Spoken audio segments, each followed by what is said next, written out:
رحم الله من قرأ الفاتحة.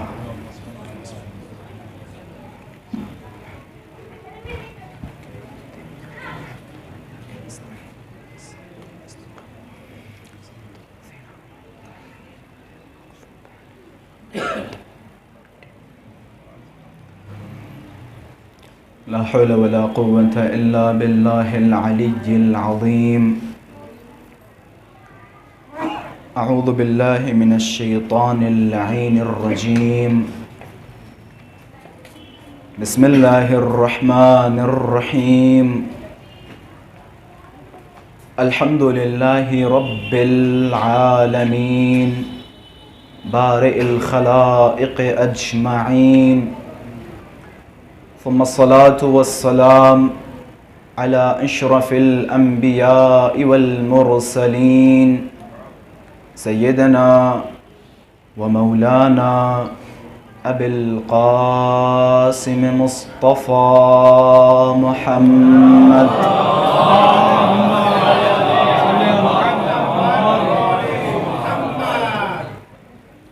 وعلى أهل بيته الطيبين الطاهرين المعصومين المظلومين، واللعنة الدائمة على أعدائهم أجمعين من الآن إلى قيام يوم الدين.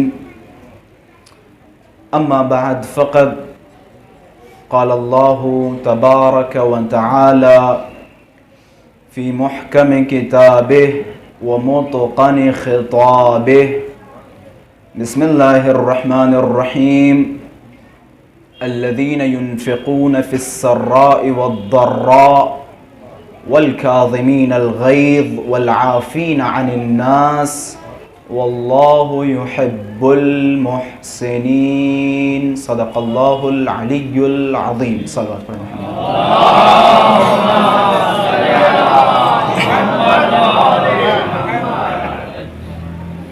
وجود نازنین ذوالجود امام زمان عجل اللہ تعالی فرجہ الشریف کی سلامتی اور حضرت کے ظہور میں تعجیل، علماء کرام، مراجعین کرام کی سلامتی، اور آپ سب اپنی سلامتی و اہل خانہ کی سلامتی کے لیے بآواز بلند صلوات ہدیہ فرمائیں۔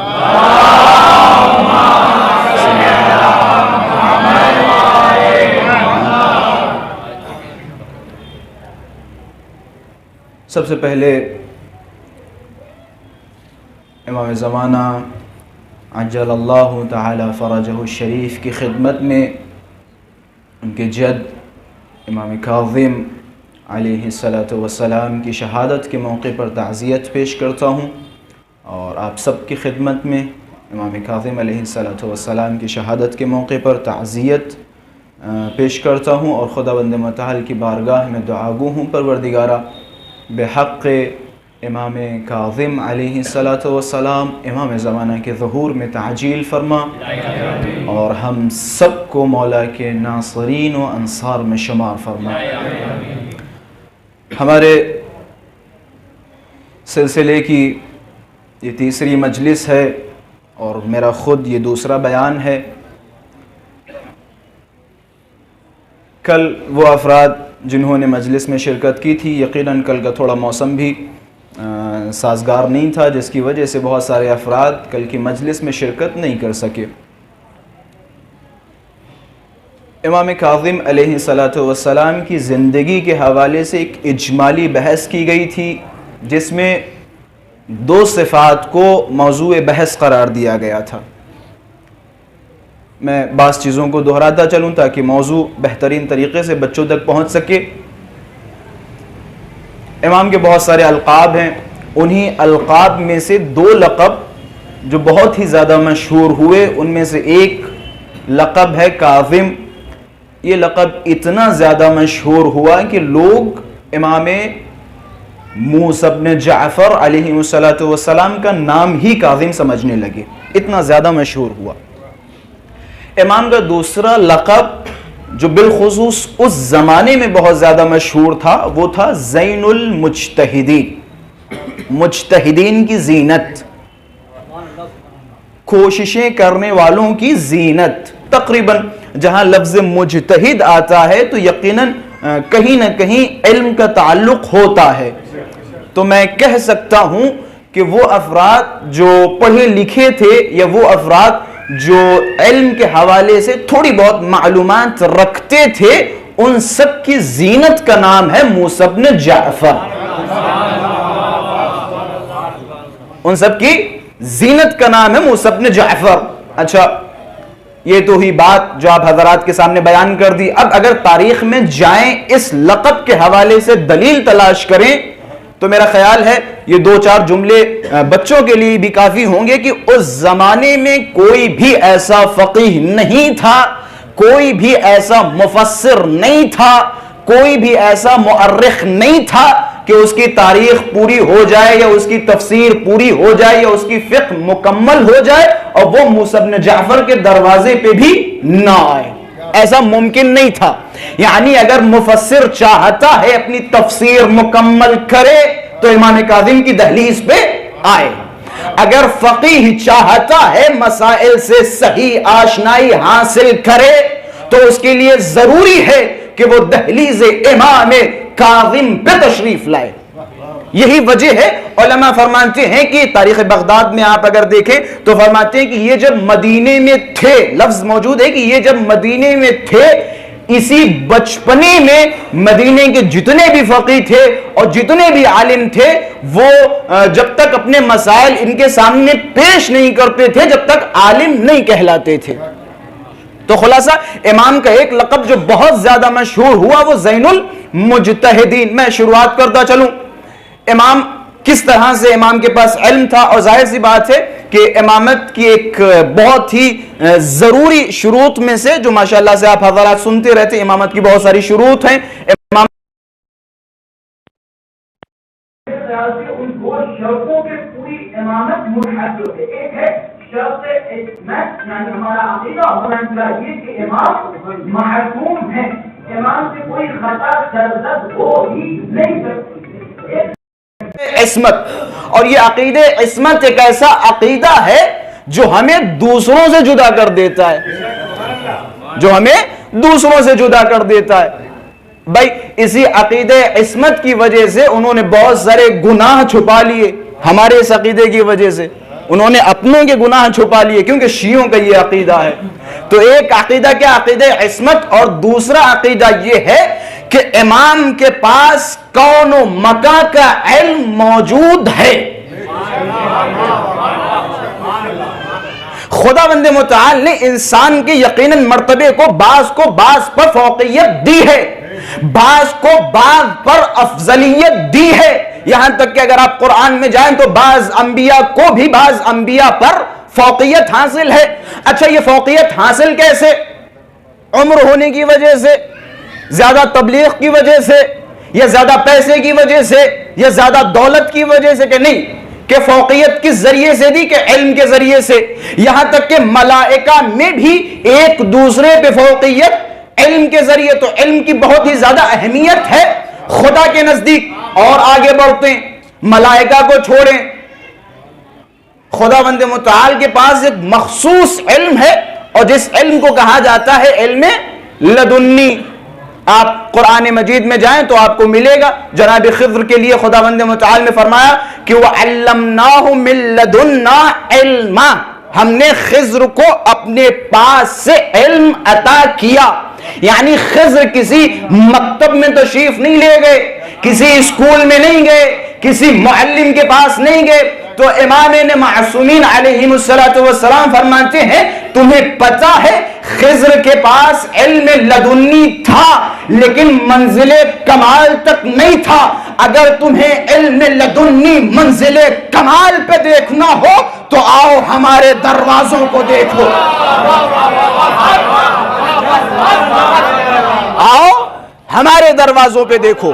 اور آئے دروازوں پہ آئے وہ افراد جنہوں نے اپنی ایک چھوٹی چھوٹی سی دکانیں کھول کے بڑے بڑے شاپنگ ہال اور شاپنگ مال بنا دیے. پوری دنیا ان کی پیروی کر رہی ہے اور انہیں نہیں پتا ان کے مکتبوں کے امام جب تک امام کی دہلیز پہ نہیں آتے تھے. بھائی اعترافات ہیں یا نہیں؟ بھائی ہمارا تو اعتراف ہے نہیں, ہم نے تو لکھا نہیں. آپ اپنی تاریخیں اٹھائیں, کیا کہہ رہے ہیں؟ لولا السنتان لہلک النعمان. اگر 2 سال امام صادق کے پاس شاگردی نہ کی ہوتی تو یہ ابو حنیفہ ہلاک ہو جاتا. جملے ہیں. اگر امام صادق کے پاس نہ گیا ہوتا, پڑھائی نہ کی ہوتی, ان کے درس میں بیٹھا نہ ہوتا تو میں کچھ نہ ہوتا. یہ اعترافات ہیں. اور پھر ہمارے نیچے سے آواز آ رہی ہلاک فلاں نہ ہوتے تو فلاں ہلاک ہو جاتے. صلوات پڑھے محمد و آل محمد پر.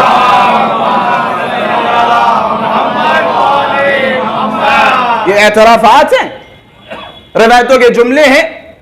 ابو حنیفہ امام صادق علیہ السلام کے پاس شکایت لے کے آئے. کس کی شکایت؟ امام موسیٰ بن جعفر کی. کہ کیا شکایت؟ کہ مولا میں دیکھ رہا تھا آپ کا بیٹا, اس وقت امام کی عمر محض 5 سال کی, کہ میں دیکھ رہا تھا آپ کا بیٹا مسجد میں نماز پڑھ رہا ہے اور سامنے سے لوگ گزر رہے ہیں. اس نے لوگوں سے کچھ کہا بھی نہیں اور انہیں ٹوکا بھی نہیں کہ بھائی سامنے سے نہ گزرو, نماز خراب ہو جائے گی. امام صادق کے چہرے پہ مسکراہٹ کہ مجھ سے کیا سوال کر رہے ہو, اسی سے سوال کر لو کہ وہی آپ کو جواب دے دیں گے. اب ان کے تصور میں یہ نا بھائی 5 سال کا بچہ کیا جواب دے گا. اب دیکھیں امام کاظم علیہ السلام گھر میں تشریف لائے. ابو حنیفہ نے امام کاظم علیہ السلام کی خدمت میں سوال پیش کیا. اب دیکھیں جملہ دیکھیں اور یہاں سے اندازہ لگائیں کہ اہل بیت نے اپنے خدا کو کیسے پہچانا تھا. امام کاظم ابو حنیفہ کی طرف مخاطب ہوئے اور مسکراتے ہوئے ابو حنیفہ سے فرمایا کہ تم جن لوگوں کو میرے سامنے سے گزرتا ہوا دیکھ رہے تھے میں نہیں دیکھ رہا تھا, کیونکہ میں جس کی عبادت کر رہا تھا وہ ان لوگوں سے زیادہ مجھ سے قریب ہے, کہ ان سے زیادہ مجھ سے قریب ہے. بھائی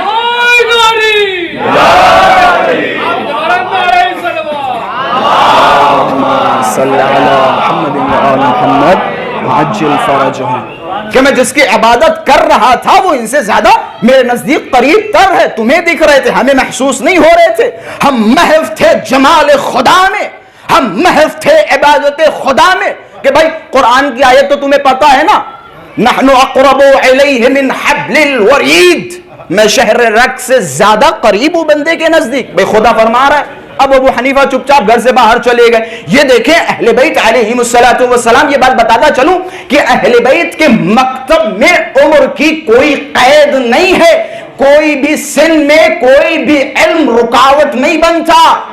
اگر امام پیدا ہوئے اس ظاہری دنیا میں 1 دن کے ہیں تو وہی علم ہے جو آخری دن ہوگا. بھائی ان کا علم کسبی نہیں ہے جو کسب کرے, ان کا علم ایسا نہیں ہے جو کسی مدرسے میں جائیں کسی مکتب میں جائیں. نہیں اگر ان کے پاس علم لدنی ہے, علم لدنی ہے ان کے پاس, علم لدنی ہے ان کا علم, کسی سے کسب شدہ نہیں ہے, کسی سے کسب شدہ نہیں ہے. اور ایسا بھی نہیں ہے کہ یہ فلاں فلاں فلاں فلاں علوم پہ تسلط رکھتے. نہیں آقا جان, میں نے کل بیان کیا تھا اگر یہ فلاں فلاں یا فلاں یا فلاں یا فلاں علوم پہ تسلط رکھتے تو یقینی سی بات ہے اہل بیت ہمارے اور آپ کی طرح تعارفاتی تو ہے نہیں. مثلا کوئی شخص ہمارے گھر پہ آ گیا اور 2-4 مہمان ہیں اور گھر میں غذا صرف ایک آدمی کے لیے, تو ہم کہنے لگے آ جائیں بسم اللہ بسم اللہ بسم اللہ, چاہے وہ ایک ہی آدمی کے لیے ہو لیکن ہم چاروں کے سامنے تعارف کریں گے. اسے کہا جاتا ہے تعارفات. اہل بیت کی یہ صفت نہیں ہے, اہل بیت کے اندر تعارفات نہیں ہے. اہل بیت کے اندر تعارفات نہیں ہیں. اگر اہل بیت کسی چیز کے لیے کہہ رہے ہیں تو اس میں کسی طرح کا کوئی تعارف نہیں ہے, کوئی تعارف نہیں ہے. اب جملے دیکھیں, اگر ان کے پاس کچھ علوم ہوتے یا کچھ علوم نہ ہوتے تم ممبروں سے دعویٰ نہ کرتے, جو پوچھنا ہو پوچھ لو, جو پوچھنا ہو پوچھ لو. اور ایسا ہوا, تمام چیزوں پہ مسلط ہے. روایتوں کے جملے ہیں علی بن حمزہ, یہ ظاہراً شیخ مفید نے اپنی کتاب ارشاد میں نقل کیا ہے. علی بن حمزہ کہتے ہیں کہ میں 30 حبشی غلاموں کو لے کے امام کاظم علیہ السلام کی خدمت میں پہنچا. جب میں امام کی خدمت میں پہنچا تو امام سے کہا کہ یہ حبشی ہیں جو آپ سے ملنا چاہ رہے ہیں. علی بن حمزہ کہتے میں نے دیکھا کہ وہ سارے لوگ امام کے پاس گئے. میرے دل میں خیال آیا, بھائی امام کو مترجم کی ضرورت ہوگی, یہ معرفت ہے بھائی, میں کیا کہہ سکتا ہوں, یہ معرفت تھی کہ امام کو مترجم کی ضرورت ہوگی. اب جو دیکھا تو کیا دیکھ رہے ہیں کہ سارے گفتگو میں محو ہیں, ایسا لگ رہا ہے کہ جیسے بہت ہی پہلے سے ایک دوسرے کو جانتے ہوں. اب جب وہ حبشی باہر نکلے تو علی بن حمزہ کہتے میں نے سنا حبشی آپس میں گفتگو کر رہے تھے, یہ شخص عجیب و غریب ہے, مجھے انسان تو نظر نہیں آتا, کہ مجھے انسان نظر نہیں آتا, بلکہ یہ ملک مقرب ہے جس نے بشریت کے لباس کو پہنا اور ہماری ہدایت کے لیے آ گیا. ملک مقرب الہی ہے جس نے ہمارا لباس پہنا اور ہمارے درمیان آ گیا. وہ حبشی کہتے کہ عجیب و غریب انسان ہے جس کے پاس ہم سے بہتر ہماری زبان ہے, ہم سے بہتر گفتگو کر رہا ہے, ہم سے بہتر کلام کر رہا ہے. اب علی بن حمزہ امام کے پاس گئے, امام کاظم مسکرائے کہ مجھے پتا ہے تم یہ سوچ رہے ہو نا کہ مجھے یہ زبان کہاں سے آتی, کیسے آتی. علی بن حمزہ یقیناً مولا کے چاہنے والے تھے کہ مولا معاف کیجئے گا, میری معرفت اس منزل کمال تک تو نہیں پہنچی, بس ہاں مولا میرے ذہن میں یہ خیال ضرور ہے, تصور ضرور ہے کہ آپ نے ان زبانوں کو سیکھا کہاں سے. عجب نہیں, امام نے ایک جملہ فرمایا, یقین جانے میں کافی دیر سے سوچ رہا تھا کہ اس جملے کو آپ حضرات تک پہنچاؤں کیسے, لیکن مجھے کوئی خاص الفاظ نہیں ملے. میں سادے الفاظ آپ حضرات کے سامنے بیان فرما رہا ہوں. مولا نے فرمایا تم نے جو دیکھا تم اس سے کہیں زیادہ وہ چیزیں ہیں جو تم نے ابھی تک نہیں دیکھی. بس جملہ پہنچ گیا کہ تم نے جو کچھ دیکھا اس سے کہیں زیادہ تعجب ناک چیزیں وہ ہیں ابھی جو ہم نے تمہیں بیان نہیں کی.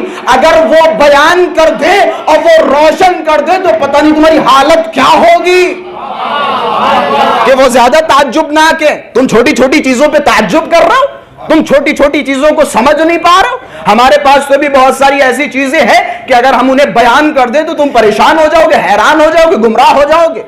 اور پھر یہاں کے بعد مولا نے ایک بڑا خوبصورت جملہ فرمایا کہ تم نے جو کچھ اس دنیا میں ہمارے علوم کا مشاہدہ کیا, تم نے جو کچھ اس دنیا میں ہمارے علوم دیکھے, وہ علی کا ممبر پہ جانا, سلونی کا دعویٰ کرنا, وہ مسائل کا حل کرنا, وہ مناظرات کرنا, وہ لوگوں کو اپنے دروازے سے جواب دے کے بھیجنا, یہ ساری چیزیں جو تم نے ملاحظہ کی, یہ ساری چیزیں جو تم نے مشاہدہ کی, اس کی مثال ٹھیک اسی پرندے جیسی ہے کہ جو پرندہ سمندر پہ بیٹھے اور اپنی منقار کے ذریعے سے پانی اٹھائے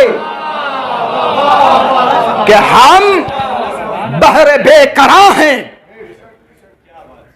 ہماری دریا کا پانی پیو, ہماری دریا شفاف ہے, پاکیزہ ہے, ہماری دریا سے تمہیں ہدایت ملے گی. تم گندے پانی پی پی کے اپنی زندگی برباد کر رہے ہو. بھائی تم ان کے دروازوں پہ جا رہے ہو, بھائی تاریخ کے اعترافات ہیں, بندے حقیر کے اپنی طرف سے تو کوئی جملات نہیں ہے. مدینے میں کھڑے ایک صاحب اور کہنے لگے, ایک مسئلہ تھا مہریے کے حوالے سے, میں زیادہ توضیح اور وضاحت کے ساتھ بیان نہیں کروں گا, ماشاءاللہ سے ہوشیار اور سمجھدار افراد تشریف فرمائیں. ایک مسئلہ بیان کر رہے تھے ممبر سے, کہنے لگے وہ مہریے کی ضرورت نہیں ہے, مہریہ نہیں دیا جائے گا. ایک عورت کھڑی ہوئی کہ تم تو اپنے آپ کو پتہ نہیں کیا سے کیا سمجھنے لگے ہو اور بیعتیں بھی لے رہے ہو اور تمہیں نہیں پتا مہریہ کتنا امپورٹنٹ ہے، کتنا ضروری ہے، قرآن میں آیتیں بھی موجود ہیں کہ اچھا قرآن میں بھی موجود ہے کہ ہاں مخاطب ہوئے کہ کل الناس افقہ من فلاں حتی عجوز المدینہ، کہ یہاں پہ جتنے لوگ ہیں سارے کے سارے مجھ سے زیادہ پڑھے لکھے ہیں، حتی یہ مدینے کی عاجزہ عورتیں. یہ اعترافات ہیں، یہ اعترافات موجود ہیں. بھائی اب اس انسان کے دروازے پہ جاؤ گے جب جس کے پاس عمار تشریف لائے اور فرمایا کہ مدینے میں پانی ختم ہو گیا، کیا کریں کہ نماز نہ پڑھو، جبکہ پتہ ہے عمار فرماتے رسول اللہ نے بارہا ان سے کہا اگر پانی نہ ہو تو تیمم کرو، اور ان سے جب پوچھا جا رہا یہ پانی نہیں تو کہہ رہے نماز نہ پڑھو. ہمیں جسے مسئلے یہ تیمم نہ پتہ ہو وہ ہماری اور آپ کی ہدایت کرے گا، وہ ہماری اور آپ کی ہدایت کرے گا. جسے مسئلے یہ تیمم نہ پتہ ہو تو آپ کو دیکھنا ہے کہ آپ جائیں گے کس کے دروازے پہ. خدا کی قسم وہ افراد جو علی کے دامن سے متمسک ہیں، وہ افراد جو علی کے در سے متمسک ہیں، پوری زندگی صرف اسی نعمت پہ خدا کا شکر ادا کریں. خدا کا شکر کہ خدا نے ہمیں علی کے دامن سے متمسک کیا، اور اس سے بھی زیادہ خدا کا شکر کہ ان جاہلوں کے دامن سے محفوظ رکھا، ان جاہلوں کے دامنوں سے محفوظ رکھا. ایک صلوات پڑھے مل جل کے محمد و آل محمد پر.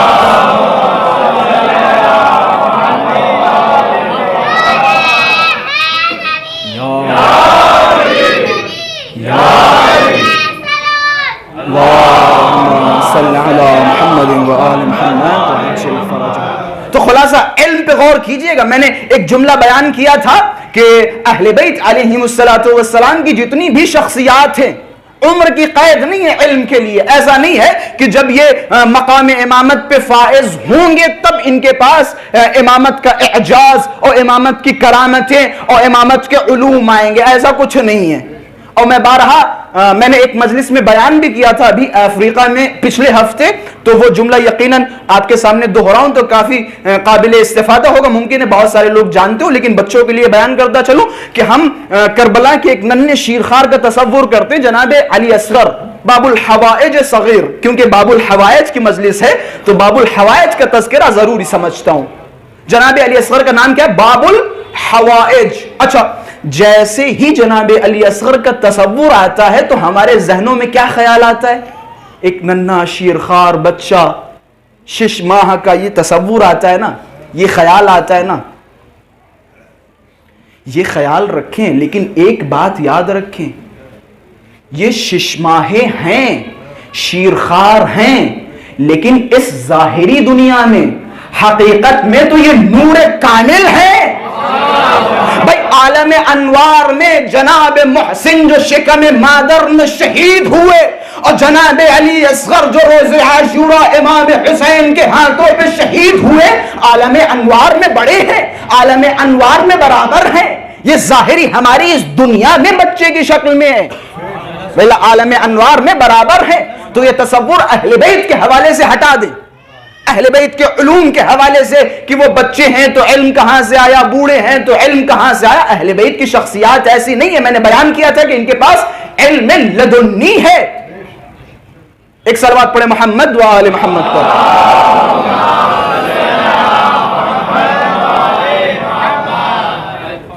ایک روایت بڑی خوبصورت، میں میرے خیال سے کچھ دن پہلے اس روایت کا مطالعہ کر رہا تھا. یہ روایت بھی کتاب الارشاد شیخ مفید میں بیان کی گئی ہے. شیخ مفید نے اس روایت کو کوٹ کیا ہے. بڑی خوبصورت روایت ہے. اس سے آپ کو اندازہ ہوگا کہ اہل بیت علیہم السلام کا علم کیسا تھا.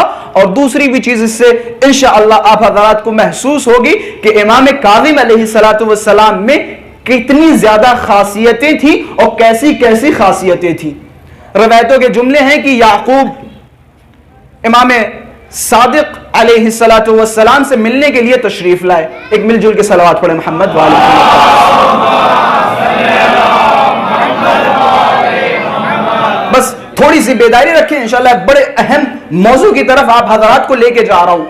روایتوں کے جملے ہیں کہ یعقوب السراح امام صادق علیہ السلام کی خدمت میں تشریف لائے امام کی زیارت کے لیے. یعقوب سرہ کہتے کہ جیسے ہی میں امام صادق کے گھر میں داخل ہوا تو میں نے دیکھا امام ایک گہوارے میں چھوٹا سا بچہ ہے، مولود ہے، جس سے محو کلام ہے، جس سے بات چیت کر رہے ہیں اور اسرار امامت پہ گفتگو کر رہے ہیں جو میری بھی سمجھ میں نہیں آ رہا، کہ مجھے بڑا تعجب ہوا۔ میں کھڑا رہا، کافی دیر تک باتیں کرتے رہے۔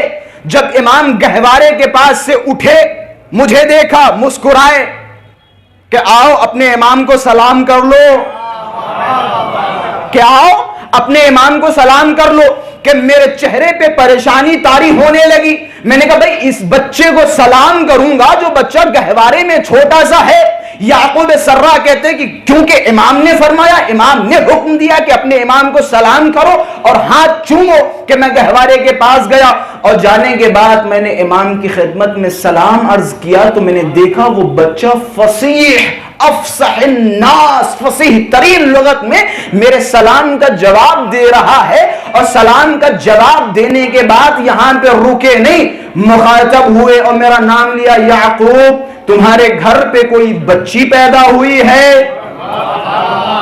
بس پہنچ رہے ماشاءاللہ سے آپ حضرات کہ تمہارے گھر پہ کوئی بچی پیدا ہوئی ہے؟ کہ ہاں، کہ جاؤ اس بچی کا نام بدل دو، کہ اس بچی کا نام بدل دو، کیونکہ جو نام تم نے اس بچی کا رکھا ہے خدا اس نام کو پسند نہیں کرتا۔ یعقوب سرہ کہتے ہیں کہ میں باہر نکلا، وہ افراد جو پہنچ گئے، میری باتیں جہاں تک پہنچ گئی، آپ کو نہیں پتا حمیرہ کس کا نام تھا؟ اما حمیرہ ایک تھی جن کا نام تھا۔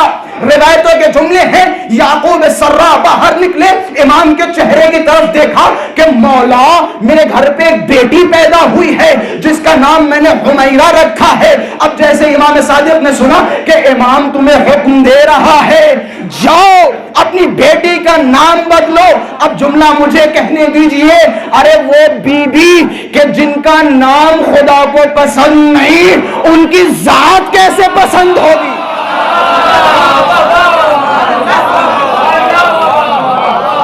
اچھا بچوں کو یہاں سے ایک نقطہ اور بھی بیان کرتا چلوں، اپنے ذہنوں میں رکھیے گا، یہ جو ہم تاریخ میں دیکھتے ہیں کہ فلاں کا نام مثال کے طور پہ فلاں، مولا علی کے بیٹوں کا نام فلاں، یا فلاں کا نام فلاں فلاں فلاں، یہ سارے کب تک آپ کو ملیں گے؟ چھٹے امام کے زمانے تک۔ چھٹے امام کے بعد آپ مجھے نام دکھا دیں بھائی، تاریخی باتیں کر رہا ہوں آپ کے سامنے، علماء کے استدلالات ہیں۔ چھٹے امام کے بعد میں سمجھتا ہوں بالخصوص امام کاظم کا ایک قدم یہ تھا کہ وہ نام جو پہلے رائج تھے امام نے ان ناموں کو بند کر دیا کہ اب ہمیں ان ناموں کی ضرورت نہیں، جو تقیہ ہونا تھا ہو گیا، اب اس کے بعد اگر کوئی نام رکھے گا تو وہ غلط کرے گا۔ اب مجھے کہیں دکھا دے کسی کا نام فلاں یا فلاں یا فلاں ہو، بھائی امام کاظم کے دور سے یہ نام بند ہو گئے، اس کے بعد سے یہ نام نہیں رکھے گئے۔ یہ بی بی کے یہ حمیرہ تقریباً انہی کا نام ہے۔ خدا نے کیا، امام نے کیا فرمایا کہ خدا اس نام کو پسند نہیں کرتا، تم مت رکھو اس نام کو۔ ابھی حال میں دیکھ رہا تھا جنگ خیبر والے دن ایک صاحب نے مجھے ایک پوسٹ دی واٹس ایپ پہ، کہے کہ وہ ایک مولانا صاحب کہہ رہے ہیں مجلس میں کسی اپنی میلاد یا کسی اپنی تقریر میں کہ پتہ ہے تمہیں، دیکھیں کبھی کبھی ہوتا ایسا ہے، یہاں سے آپ کو شیعوں کی حاضر جوابی کا بھی اندازہ ہو جائے گا۔ کبھی کبھی ایسا ہوتا ہے کہ جب سامنے والا بیتوکی باتیں کرتا ہے تو اس کا بیتوکا جواب بھی دیا جاتا ہے یا نہیں؟ جب بیتوکی بات کرو گے تو بیتوکا جواب پاؤ گے۔ ہم نے تو کیا نہیں، سوال تمہاری طرف سے آیا، بیتوکی بات تمہاری طرف سے آئی۔ کہنے لگے بھیا تمہیں پتہ ہے مولا علی نے جنگ خیبر کو کیسے فتح کیا؟ کہ کیسے؟ کہ وہ مولا علی کے پرچم میں ان کا دوپٹہ بندھا ہوا تھا، کہ ان کا دوپٹہ بندھا ہوا تو لہٰذا اس دوپٹے کی طاقت سے مولا علی نے خیبر کو فتح کر دیا۔ تو بھائی سامنے کون کھڑا ہے؟ شیعہ۔ کہ اگر ایسا تھا اور بی بی کے دوپٹے میں اتنی دم تھی تو اپنے باپ کو بیچارے کو دے دیا ہوتا، 40 دن خواری کا سامنا نہ کرنا پڑتا۔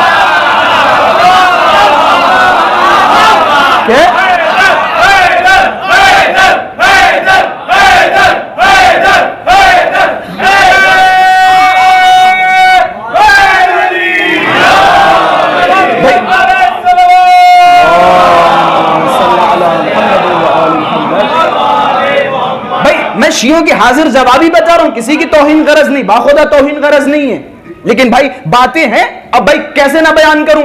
اب مثال کے طور پہ اصفہان میں ایک خطیب منبر پہ بیٹھے ہوئے اور بھائی تقریر کر رہے ہیں. بھائی جب آپ ہمارے مولا کی اہانت کریں گے تو پھر تمہیں منہ تو جواب کا سامنا کرنا پڑے گا. منبر پہ بیٹھے تقریر کر رہے ہیں، کہہ رہے آپ کو پتہ ہے محشر کا ماحول کیا ہوگا؟ کہ کیا ہوگا کہ پہلے صاحب اپنے پورے جلال و حشمت کے ساتھ محشر میں داخل ہوں گے، خدا انہیں دیکھے گا اور خدا کہے گا آ جائیں آ جائیں، ہم آپ کا انتظار کر رہے تھے. کہ کیا کرے گا؟ کہ خدا جنت کو 3 حصوں میں تقسیم کر دے گا. جیسے ہی پہلے صاحب اپنے چاہنے والوں کے ساتھ پہنچیں گے، خدا کہے گا جنت کا تیسرا حصہ تمہارا اور تمہارے چاہنے والوں کا خدا دے دے گا. دوسرے صاحب آ گئے، خدا کہے گا دوسرا حصہ تمہارا اور تمہارے چاہنے والوں کا. تیسرے صاحب آئے کہ آؤ بھیا تیسرا حصہ جو بتا وہ تمہارا اور تمہارے چاہنے والوں کا. وہاں ایک اصفہانی شیعہ بھی تشریف فرما تھا، مجمع میں کھڑا ہوا کہ بھائی پھر کیا ہوا؟ کہ پھر آخر میں تھکے ہارے علی پہنچیں گے. اب جب علی پہنچیں گے خدا کہے گا علی جان بہت تاخیر کر دی، بہت لیٹ ہو گئے آپ، جو کچھ جنت تھی وہ ہم نے دے دی، اب جائیں انہی لوگوں سے سفارش کریں جتنی جگہ ہو سکی اپنے اور اپنے چاہنے والوں کو لے کے چلے جائیں.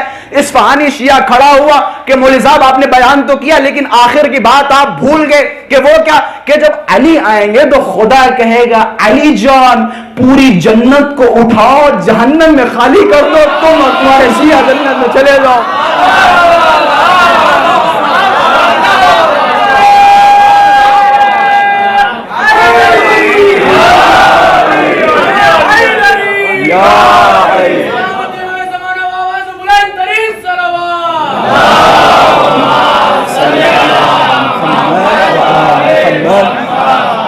حاضر جوابی میں نے کہا نا، بیتوکی باتیں کریں گے تو بیتو کے جواب سننے پڑیں گے. اچھا اب اس کا سلسلہ چل گیا تو ایک جملہ اور یاد آ گیا. ہمارے ایک بڑے خوبصورت استاد ہوا کرتے تھے قم المقدسہ میں، تو وہ اس طرح کی شیعوں کی حاضر جوابی بڑی زیادہ سنایا کرتے تھے. تقریباً ان کا انتقال بھی ہو چکا ہے، میرے خیال سے پچھلے سال. ان کی بلندی درجات کے لیے صلوات پڑھیں محمد وعلی محمد.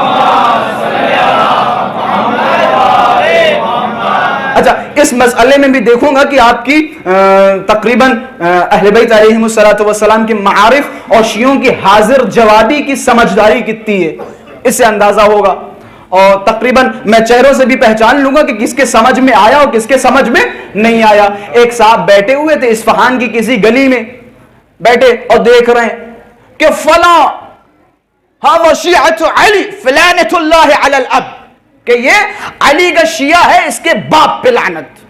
پھر دوسرا کہ وہ بھی علی کا شیعہ اس کے باپ پہ لعنت. پھر تیسرا کہ یہ بھی علی کا شیعہ اس کے باپ پہ لعنت. پیچھے سے اصفہانی کھڑا ہوا تھا، کان کے پاس اپنا منہ لے گیا اور کہ محمد علی کا شیعہ خدا اس کے باپ پہ لعنت کرے. کہ محمد علی کا شیعہ خدا اس کے باپ پہ لعنت کرے. چپ چاپ نہیں سمجھے، صلوات پڑھے محمد وآل محمد کا. اچھا ڈرے نہیں، تاریخ میں ایک 2 محمد تھے، 2 نہیں بلکہ 3 محمد تھے جو علی کے شیعہ تھے اور ان کے باپ لعنت اللہ علیہ تھے. ایک صلوات پڑھے محمد وآل محمد. یہ ہمارے شیعوں کی حاضر جوابی ہے، یہ شیعوں کی حاضر جوابی ہے. اگر آپ امام کاظم علیہ السلام کی زندگی میں غور کریں تو امام کاظم کے 2 قدم آپ کو بالکل عجیب و غریب نظر آئیں گے. پہلا قدم امام کاظم نے کہا اس کے بعد اب ان کے نام نہیں رکھے جائیں گے، ختم، اس کے بعد کوئی نام نہیں رکھا جائے گا. اچھا اس مسئلے پر بھی بڑی زیادہ حساسیت کا سامنا کرنا پڑتا ہے اور بعض اوقات ایسا ہو جاتا ہے کہ لوگوں کو برا بھی لگ جاتا ہے. تو میں اس مسئلے پہ 2-3 جملے آپ حضرات کے سامنے بیان کرتا چلوں. بعض افراد کہتے ہیں کہ قبلہ کیا وہ ایسی تھی یا کیا وہ ایسے تھے، کیا انہوں نے ایسا گناہ کیا تھا یا کیا انہوں نے ایسا گناہ کیا تھا، اس طرح کے سوالات کرتے ہیں. تو میں صرف ایک جواب دیتا ہوں اور میرا جواب اپنے ذہنوں میں ثبت و ضبط رکھ لیں. مجھے مطلب نہیں ہے کہ وہ نمازی تھا یا نہیں تھا، مجھے مطلب نہیں ہے کہ وہ روزے رکھتا تھا یا نہیں رکھتا تھا، مجھے مطلب نہیں ہے کہ وہ شراب پیتا تھا یا نہیں پیتا تھا، مجھے مطلب نہیں ہے کہ وہ گالیاں دیتی تھی یا نہیں دیتی تھی، مجھے ان تمام چیزوں سے مطلب نہیں ہے. لیکن ایک گناہ میں ایسا جانتا ہوں کہ جس کے بعد ان جیسے گناہوں کی کوئی حقیقت نہیں ہے، اور وہ گناہ یہ ہے کہ وہ آدمی جو امامت کے مقابلے میں کھڑا ہو اس کے لیے نہ نماز اتنا بڑا گناہ ہے چھوڑنا، نہ روزے ترک کرنا اتنا بڑا گناہ ہے جتنا بڑا گناہ امامت کے مقابلے میں کھڑا ہونا ہے، امامت کے مقابلے میں کھڑا ہونا ہے۔ مجھے نہیں مطلب کہ ان میں کیا کیا خاصیتیں تھیں، ان میں کیسے کیسے رذائل تھے، بس اتنا تو پتا ہے کہ امام معصوم کے سامنے فلاں فلاں کھڑے ہو رہے ہیں، بس یہ جملہ کافی ہے۔ اور وہ آدمی جو امام کے سامنے کھڑا ہوا، فلعنت اللہ علیہ الی یوم الدین، اس میں کوئی شک نہیں، اس میں کوئی شک نہیں، جو امام کے سامنے کھڑا ہوا۔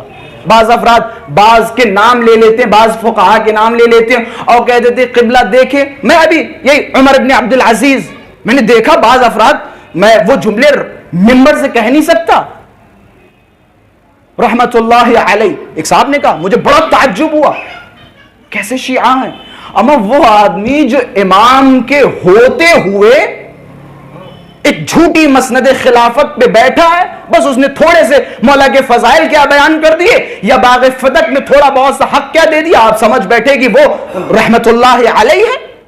آپ کی معرفت کمزور ہے، معرفت کمزور ہے۔ رفعی کہتے ہیں کہ میں امام کاظم علیہ السلام کے پاس سے گزر رہا تھا، ایک صلوات پڑھے محمد وآل محمد۔ بس آخری روایت معرفت کے حوالے سے آپ کی زحمتیں تمام۔ روایت کے جملے رفعی کہتے ہیں کہ میرا ایک بھتیجا تھا، چچا زاد بھائی تھا، ظاہراً چچا زاد بھائی تھا، جس کا نام تھا حسن بن عبداللہ، کہ بہت ہی بڑا متقی، پرہیزگار، عبادت گزار، نماز گزار، ساری اچھی صفات اس کے اندر تھی، کہ مدینے میں بہت ہی زیادہ مشہور و معروف تھا کہ اس سے بڑا زاہد کوئی نہیں۔ یہاں تک کہ یہ سلاطین کے پاس جاتا تھا اور سلاطین کے سامنے کھڑے ہو کے امر بالمعروف اور نہی از منکر کرتا تھا۔ کہ ایک دن کیا ہوا کہ امام کاظم مسجد میں تشریف فرما تھے، یہ بھی مسجد میں پہنچا۔ اب جیسے یہ مسجد میں پہنچا، اس کی ملاقات امام کاظم سے ہوئی، امام کاظم نے اشارہ کیا اور اپنے پاس بلایا۔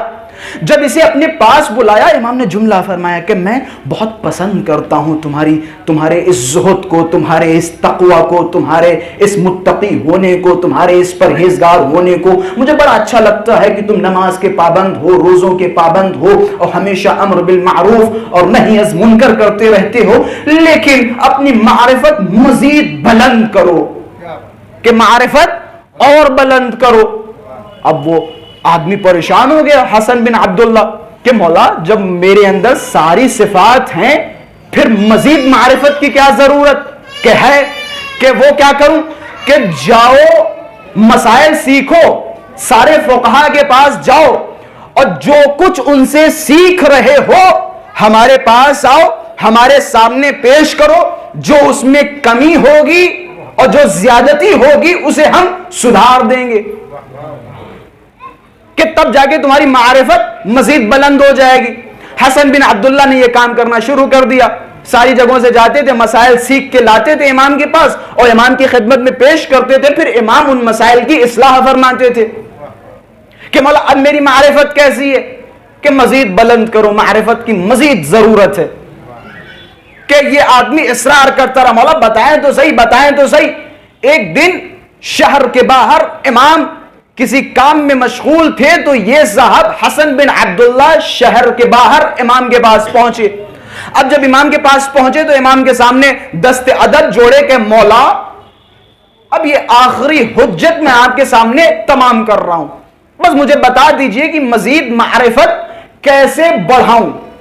مولا نے فرمایا تمہارے پاس سب کچھ ہے لیکن تم ہمارے حقوق نہیں جانتے، کہ تو تم سب کچھ جانتے ہو، تم ہمارے حقوق نہیں جانتے، تم علی کا حق نہیں جانتے، تم فاطمہ کا حق نہیں جانتے، تم حسن و حسین کا حق نہیں جانتے۔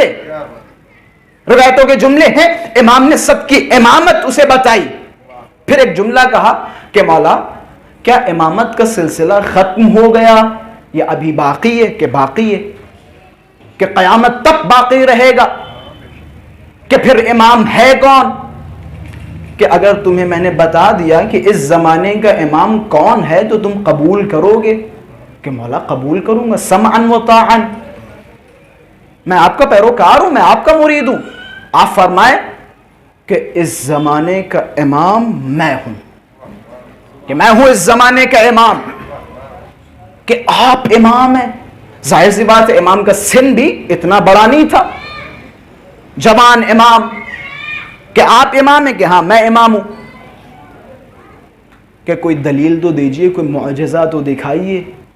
امام نے فرمایا اچھا معجزہ دیکھنا چاہ رہے ہو، کہ جاؤ وہ دیکھو درخت، اس درخت کے پاس جاؤ اور اس سے کہو تمہیں موسیٰ بن جعفر نے بلایا ہے، کہ اس درخت کے پاس جاؤ، اسے کہو تمہیں موسیٰ بن جعفر نے بلایا ہے۔ روایتوں کے جملے کی یہ صاحب وہاں گئے اور جیسے ہی انہوں نے کہا وہ درخت چل کے مولا کے پاس پہنچ گیا، معجزہ دکھا دیا۔ اب جملہ مجھے کہنے دیجئے، یہ ہوتی ہے معرفت۔ ایک درخت کو مولا کہہ رہے ہیں، وہ بھی کسی کے وسیلے سے، کہ اس سے جا کے کہہ دو میرے پاس آ جائے، وہ درخت چل کے آ رہا ہے۔ کچھ تھے رسول اللہ کے ساتھ، جہاں رسول چلا رہے بھیا واپس آ جاؤ، واپس آ جاؤ، واپس آ جاؤ۔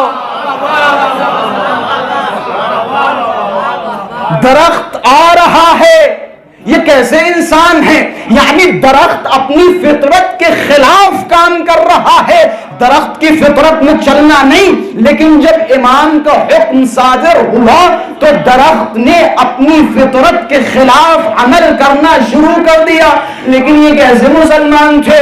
رسول اللہ کو لوگوں نے گھیرا ہوا ہے، رسول اللہ بلا رہے ہیں کہ وہاں نہ بھاگو، وہاں نہ بھاگو، مدد کرو۔ یہ کیسے مسلمان تھے؟ یہ کیسی معرفتیں تھیں؟ یہ معرفت ہے، معرفت امام۔ ایک صلوات پڑھے محمد و آل محمد پر۔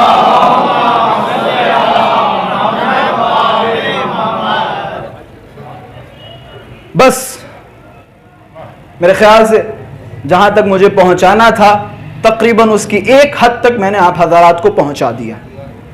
میں نے کل ظاہراً ایک بہت ہی اہم نکتہ بیان کیا تھا جو میری ذات کے لیے بہت اہم ہے، اور میں بالکل تقریباً اس جملے کو تکرار کرنے میں عیب محسوس نہیں کرتا۔ وہ نکتہ یہ تھا کہ ہم سب کا فریضہ ہے کہ یقیناً بعض افراد یا ہم میں سے کہتے رہتے ہیں کہ بھائی اہل بیت کی تاریخ ہمیں بہت کم ملتی، بالخصوص 7ویں امام، 8ویں امام یا 9ویں یا 10ویں امام کی بہت کم تاریخ ملتی ہے۔ تو میں نے کل بیان کیا تھا مسئلہ یہ ہے کہ ہم زیادہ تاریخ سننا نہیں چاہتے۔ بھائی تاریخ سننے کے لیے اہتمام کی ضرورت ہے یا نہیں؟ بھائی امام حسین کی تاریخ آپ کو کیسے پتا؟ 2 مہینہ آپ نے حسین حسین ممبروں سے سنا، اور جیسے اس دنیا میں آئے آنکھوں کو کھولا تو سب سے پہلے ہمارے سامنے کوئی نہ کوئی نوحہ بجایا گیا، نوحہ سنایا گیا، اور حسین حسین کی آواز ہمیں سنائی گئی۔ جناب صدیقہ کے بارے میں خوب جانتے ہیں، کیوں؟ کیونکہ ابھی ایام عزا فاطمیہ گزرے تو ہم نے عشرے سنے، خمسے سنے، جگہ جگہ مجلسیں ہو رہی ہیں۔ لیکن جب بقیہ اہل بیت کی شہادت و ولادت کا موقع آتا ہے تو ایک مجلس میں بڑی مشکل سے شرکت ہوتی ہے، اور پھر بعد میں کہتے ہیں قبلہ تاریخ بہت کم ہے، تاریخ بہت کم ہے۔ پتہ ہے امام کاظم کی معجزات و کرامات کتنی ہیں؟ عشرے پڑھ سکتے ہیں، اتنے معجزات ہیں امام کاظم کے۔ منتہا میں اس مجمع میں تقریباً ایک خاموش پیغام آپ حضرات کے گوش گزار کرنا چاہتا ہوں۔ وہ پیغام یہ ہے کہ کوشش کریں۔ اہتمام کے لیے پیسوں کی ضرورت نہیں ہے، ہمت کی ضرورت ہے۔ بھائی جس کے لیے آپ کر رہے ہیں جب وہ آپ کو اپنے حال پہ نہیں چھوڑتا تو جب اس کے لیے کریں گے وہ کیسے آپ کو اپنے حال پہ چھوڑ دے گا؟ یہ سوچ ہے۔ آپ ایک قدم اٹھائیں، دوسرا قدم خود بخود اٹھے گا۔ میری گزارش ہے بالخصوص جوانوں سے آپ حضرات کوشش کریں، امام کاظم علیہ السلام کی شہادت کے موقع پہ خمسے رکھیں، 3-4 مجالسیں برپا کریں۔ اسی طرح سے امام عسکری علیہ السلام کی شہادت کے موقع پر، اسی طرح آپ دیگر ائمہ علیہم السلام کی شہادت و ولادت کے موقعوں پر مجلسیں محفلیں رکھیں تاکہ لوگ آشنا ہو سکیں، لوگوں کو بتائیں۔ ہمارے پاس مصائب اتنے کم نہیں ہیں کہ جو ایک مجلس میں، وہ بھی مجلس کے آخر 10 منٹ میں بیان کر دیے جائیں۔ مصائب کے پہاڑ ٹوٹے اہل بیت پہ، بالخصوص امام کاظم علیہ السلام کی اگر آپ زندگی پڑھیں عجیب و غریب امام کاظم پہ ظلم ڈھائے گئے. میں سمجھ میں نہیں آ رہا امام کاظم کی مظلومیت بیان کہاں سے کی جائے. بس میں تصور دلاؤں گا کیونکہ یقیناً اہل دل ہیں, اہل تصور ہیں, ہمارے دلوں میں دھڑکنیں ہیں. فرض کریں آپ میں سے کسی انسان کو کہہ دیا جائے کہ آپ 1 گھنٹے کے لیے کمر جھکا کے کھڑے ہو جائیں.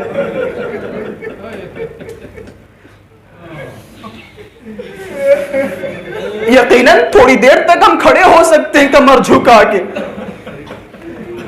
لیکن گھنٹے 2 گھنٹے کے بعد ہماری ہمت ٹوٹ جائے گی, ہم خود بخود بیٹھ جائیں گے اور کہیں بھئی ہم کھڑے نہیں ہو سکتے, کچھ بھی کر لو ہم سے کھڑا نہیں ہوا جاتا. میں نے تصور دلایا نا. اب ذرا عجیب و غریب تاریخ بیان کرتی کہ امام کو جس قید خانے میں رکھا چھت اتنی نیچے تھی کہ امام اس چھت پہ کھڑے نہیں ہو سکتے. زندان اتنا تنگ تھا کہ امام اس میں پیر پھیلا نہیں سکتے, سورج کی روشنی نہیں دیکھ سکتے, ہواؤں کو محسوس نہیں کر سکتے. اگر آپ زیارتوں میں پڑھیں گے تو زیارتوں میں ایک جملہ آیا ہے امام کاظم کی زیارت میں, مطامیر. مطامیر پتہ ہے کسے کہا جاتا ہے؟ سلام ہو اس امام پر جسے زندان کی تہ میں رکھا گیا. روایتوں کے جملے ہیں کہ جس زندان میں بس تھوڑا سا ماحول بنا ہے امام کاظم کی شہادت بیان کرنی ہے.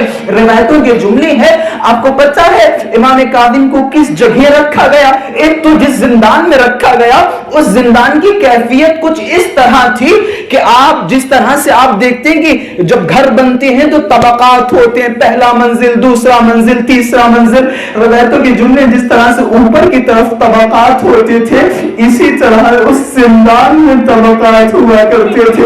ایک دروازے کو کھولا جاتا تھا, اس ایک دروازے میں نیچے ایک اور زندان, پھر اس زندان کو کھولا جاتا تھا, اس کے نیچے زندان کے 7ویں زندان میں امام کاظم کو رکھا گیا.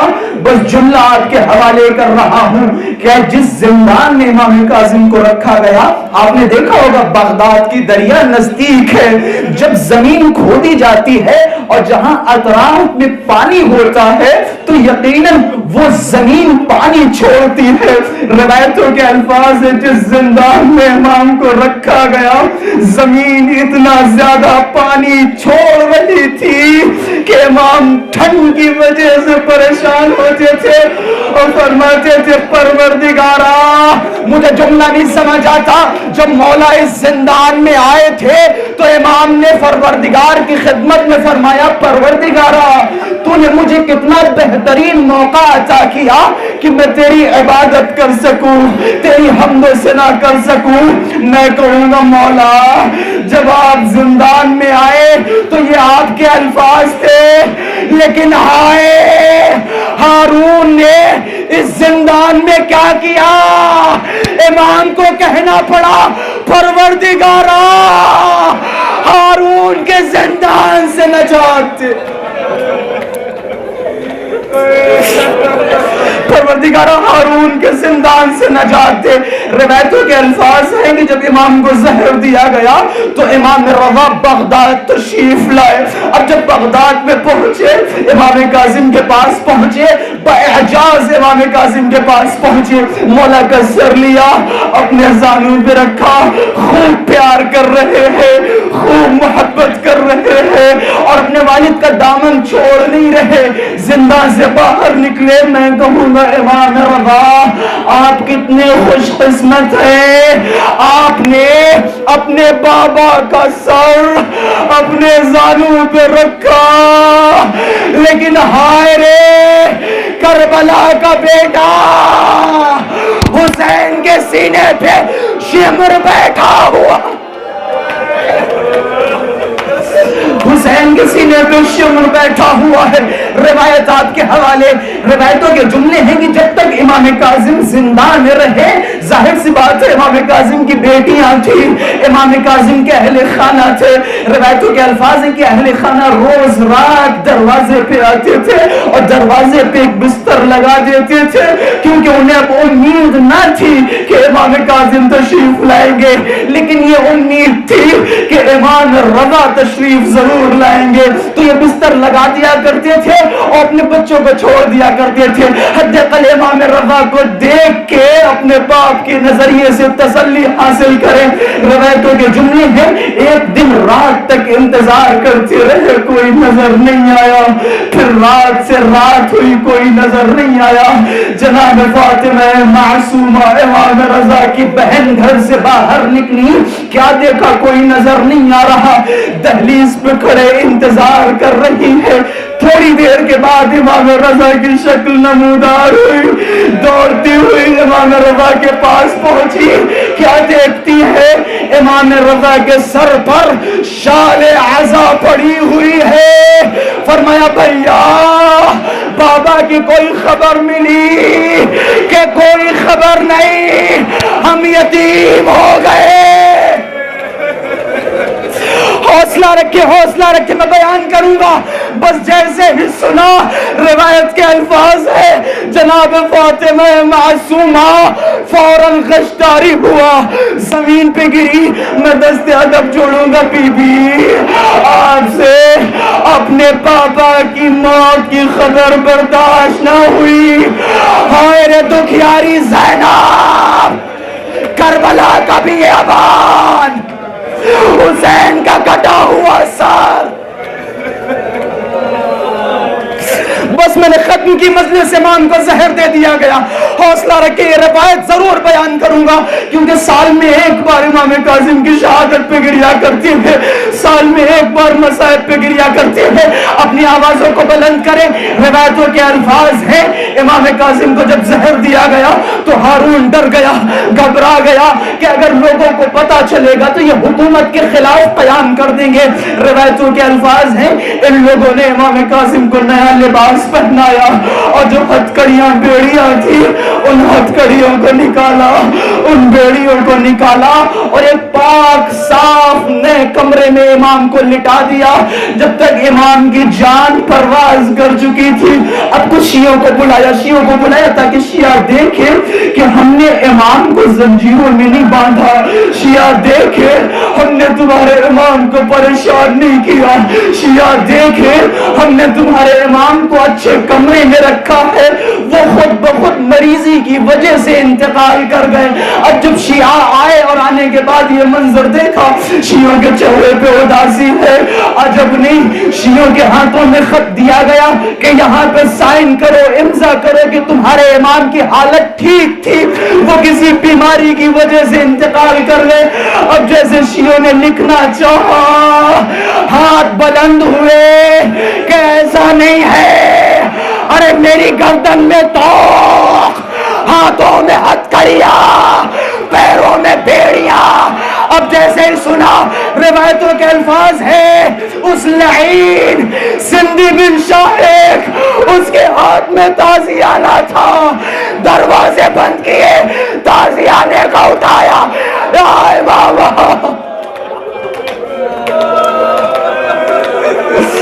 واہ